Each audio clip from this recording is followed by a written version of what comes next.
Hello friends, आप सब कैसे हो? आई होप कि सब अच्छे होंगे। चलिए आगे बढ़ते हैं बिना कोई टाइम वेस्ट किए हुए। चलिए, जो जीव बच्चे देते हैं उनको स्तनधारी कहते हैं, ये आपको पता होगा। अब कैसे पहचानोगे? जो पहचान इसकी है कि कान दिखाई पड़ते हैं और शरीर पर बाल होते हैं, ठीक है। और जो अंडे देते हैं उनके कान जो होते हैं वो बाहर की तरफ दिखाई नहीं देते हैं और शरीर पर बाल नहीं होते हैं, ठीक है। ये इनकी पहचान है। अब हमारा गाय के आगे के दांत छोटे, पीछे के बड़े व चपटे होते हैं, ठीक है। आगे के दांत छोटे और पीछे के बड़े व चपटे होते हैं। किसके दांत हैं ये? गाय के। ध्यान रखना है। चलिए आगे। बिल्ली के दांत नुकीले मांस फाड़ने हेतु प्रयोग में आते हैं। कंगारू चूहा कभी पानी नहीं पीता। ये पॉइंट्स ना ध्यान रखना है सारे।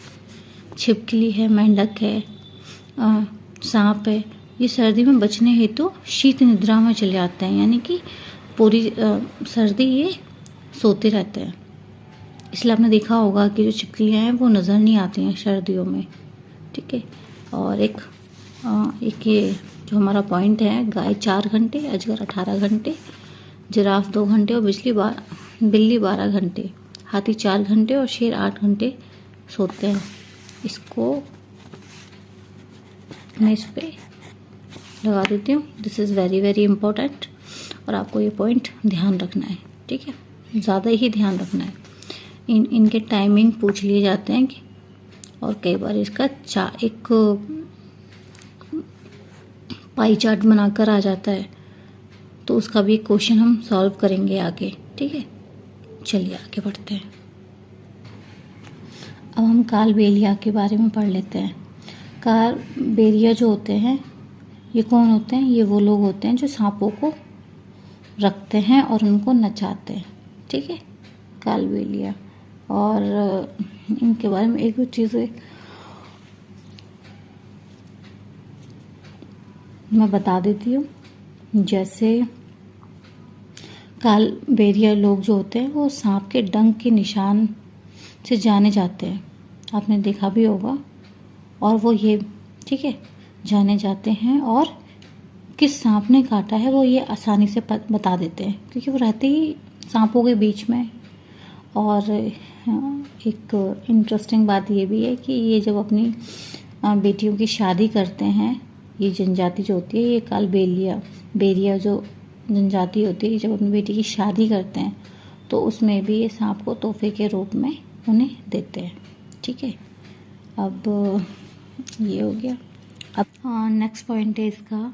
सन 2004 दिसंबर में सुनामी आई थी, आपको मालूम होगा, अंडमान निकोबार में। तो वहाँ पे क्या हुआ था, जानवरों की जो हरकतें थी ना, उनके द्वारा, उनके अजीब से व्यवहार के द्वारा वहाँ के लोगों को कुछ मतलब डाउट हुआ। तो वहाँ की जो खास जो आदिवासी जनजाति थी वो समझ गई, तो उन्होंने क्या किया, उस इलाके को खाली कर दिया। और बाद में पता चला कि वहाँ इस जाति के लोग सुनामी के कहर से अपनी जान को बचा पाए। नेक्स्ट, आज हम पौधों के बारे में थोड़ा सा पढ़ लेते हैं। पौधे यानी कि प्लांट्स, पौधों की विशेषताएं। यहाँ से भी ना क्वेश्चन पूछा जाता है। पौधों को पानी देने से मुरझाई पत्तियां फिर से हरी हो जाती हैं, क्योंकि उसमें प्रकाश संश्लेषण से भोजन बनता है, ठीक है। क्योंकि उनको पानी की आवश्यकता होती है और पानी, सनलाइट वगैरह सारी चीज़ें होती हैं, तो उनको उससे संश्लेषण करने में आसानी होती है और वो अपना भोजन प्राप्त कर लेते हैं। इसी को हम फोटोसिंथेसिस कहते हैं, आपको मालूम होगा। पौधों को पानी देने से जो मुरझाई पत्तियाँ होती हैं हरी हो जाती हैं, है ना। चलिए आगे चलते हैं। प्रकाश संश्लेषण क्रिया में कार्बन डाइऑक्साइड, जल, सूर्य का प्रकाश एवं क्लोरोफिल की आवश्यकता होती है। ये सारी चीज़ें हैं, ये ना क्वेश्चन पूछा गया था। तो जितने भी नाम है ना इसमें, ये कार्बन डाइऑक्साइड, जल, सूर्य का प्रकाश, क्लोरोफिल, ये सारी चीज़ें ध्यान रखना और उसमें पॉइंट पूछ लिया जाएगा। तो आपको पता होना चाहिए किस किस चीज़ की आवश्यकता होती है। ठीक है। पत्तियों में हरे रंग क्लोरोफिल के कारण होता है, ये भी ध्यान रखना है। पौधे ऑक्सीजन व कार्बन डाइऑक्साइड दोनों का निष्कासन करते हैं। Okay. Plants involved both oxygen and carbon. चलिए डेजर्ट ओक के बारे में हम जान लेते हैं।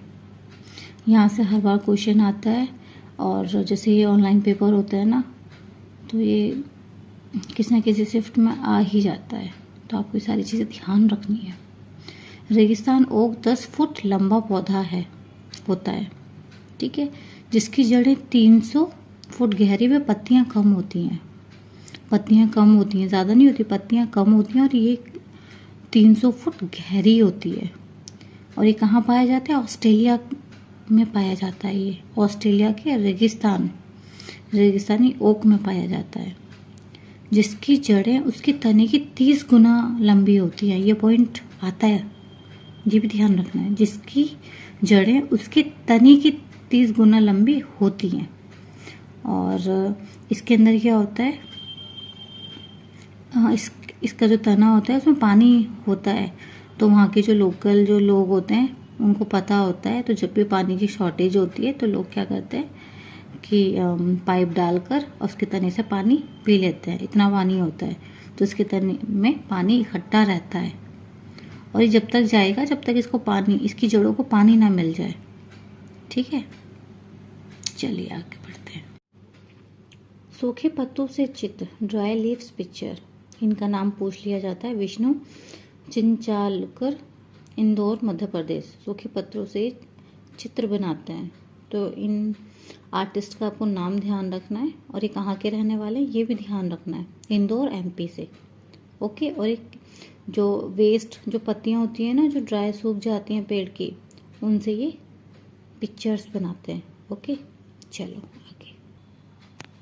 चित्र शैली।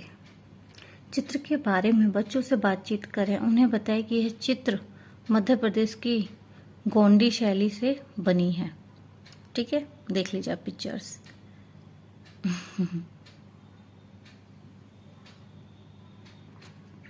मैं इसको हिंदी में एक्सप्लेन कर दूंगी, आप इसको इंग्लिश में देख लीजिए। टेशु जो है एक प्रसिद्ध उत्सव और खेल है, जो कहाँ का है? बुंदेलखंड, ग्वालियर और उसके आसपास के क्षेत्रों में ये धूमधाम से मनाया जाता है। और ये कब मनाया जाता है? दशहरे के दिन मनाया जाता है। इस त्योहार में लड़कों की टोली टेशु लेकर घर घर जाती है और गाती है। ठीक है। टेशु की फौज अधिक कुछ नहीं मांगती, बस थोड़ा सा अनाज, पैसे या दीपक में जलाने के लिए तेल। यह त्योहार 5 दिन तक चलता है। ठीक है। चलो, ये गांव में आपने देखा होगा। मधुबनी पेंटिंग के बारे में पढ़ लेते हैं। यहाँ से भी हर बार क्वेश्चन आता है। यह हमारा बिहार की चित्रकला है। ठीक है। मधुबनी चित्रकला बिहार के मधुबनी जिले से फैली है।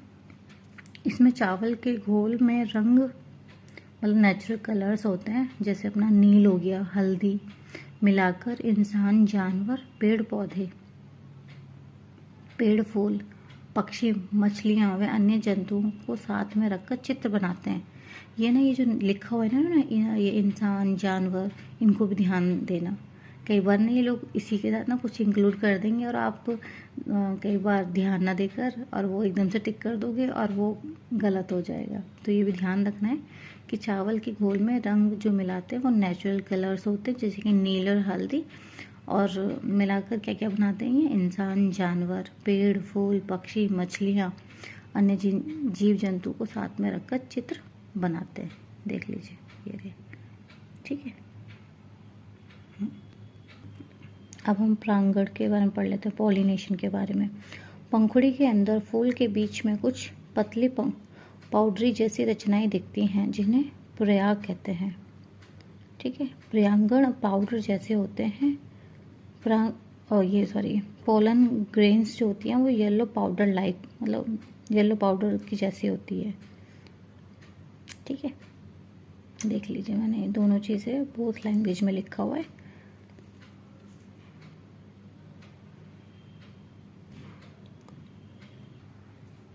बरगद वृक्ष, बनियान ट्री। बरगद सबसे पुराना वृक्ष में से एक है।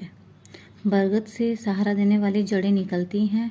बरगद का वृक्ष सैकड़ों तक जीवित रह सकता है।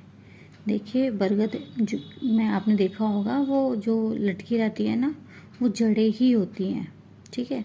और वो बिल्कुल खंभों की तरह होती हैं जो उसको संभाले रखती हैं। यह देखिए, यहाँ पे देखिए आप, और ये वापस ज़मीन में जाकर और इस तरीके से एक जाल सा तैयार, जाल मतलब ऐसा लगता है जैसे पूरे में ये पिलर्स खड़े हो गए हों। और बरगद का जो वृक्ष होता है वो सैकड़ों वर्ष तक जीवित रह सकता है।